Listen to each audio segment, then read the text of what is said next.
Welcome everyone to my newly revamped channels. This is The Take with Tyler. We'll go over movies, TV shows, sexy celebrities, maybe some music, probably just a lot of dumb shit in general. And along the way, we'll probably have a cocktail or two.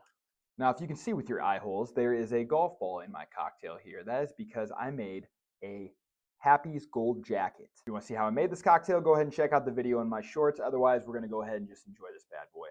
Now, this drink is here to represent one of my favorite movies of all time. That is Happy Gilmore.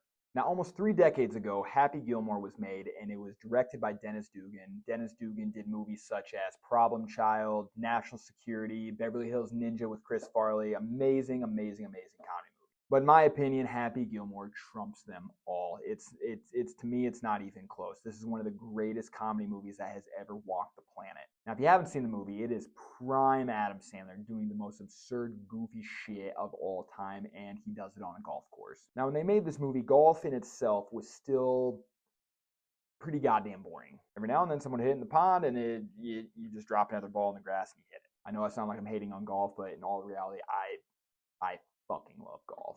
Now, obviously, in Happy Gilmore, he's a failed hockey player. He tries golf out because he's got this elite swing that allows him to drive the ball just farther and farther than anybody else. So that makes for an entertaining movie because he doesn't quite understand the rules of golf. He doesn't understand the etiquette, which is, I think, the biggest part of the movie is his ridiculousness on the course. And it ultimately creates what I think is probably the top 5 funniest movie of my childhood. I'll be completely honest, this was the first movie I ever peed my pants to. I laughed so hard and I peed my pants in my pants. Pissed right in him. Scene where he's in the batting cage and he's taking all the softballs to the face and he's like, oh God, I love it. 364 more days till next year's hockey trials. Gotta toughen up. And I am losing it laughing. And then the little boy steps in the cage and gets absolutely annihilated. And that was when my bladder could hold it no more. Now, because this movie was so iconic to my childhood, of course, when you start hearing rumblings of a sequel 2-3 years ago, at first you start to think, it's another one of those sequels that took too long to make. Is this even relevant? Do people even care? I cared.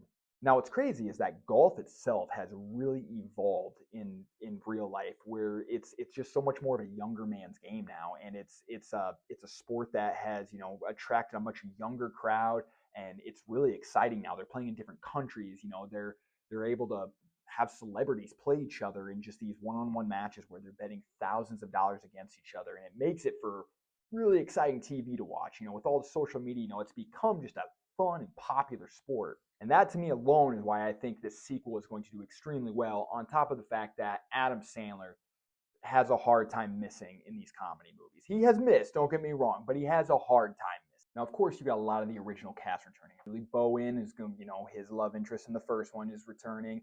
Christopher McDonald. They could not do this movie without Christopher McDonald. I promise you I wouldn't even turn it on if I knew he wasn't going to be. Pretty sure I even saw that Ben Stiller's going to be returning in this movie, which, sorry, spoiler alert, but he is a very critical character in the first movie, so I am excited to see what he does in the second one. Now, just earlier this week, or it was just earlier this week for me, when I shot this video, the teaser trailer came out. I wanted to wait and I wanted to get my reaction on camera here to see how I feel about what the new upcoming Happy Gilmore 2 movie is going to look like. I have not seen it at all. I have been waiting, and I am so freaking curious to see what it looks like. So without further ado, let's watch the trailer. So excited. Oh, right away with the swing. Riding the bull, you look like a damn fool. It's great to see you back, Mr. What? Gilmore. Travis Kelce. We've only It was just a hot classic.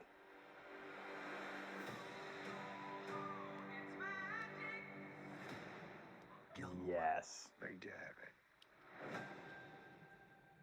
That's it? That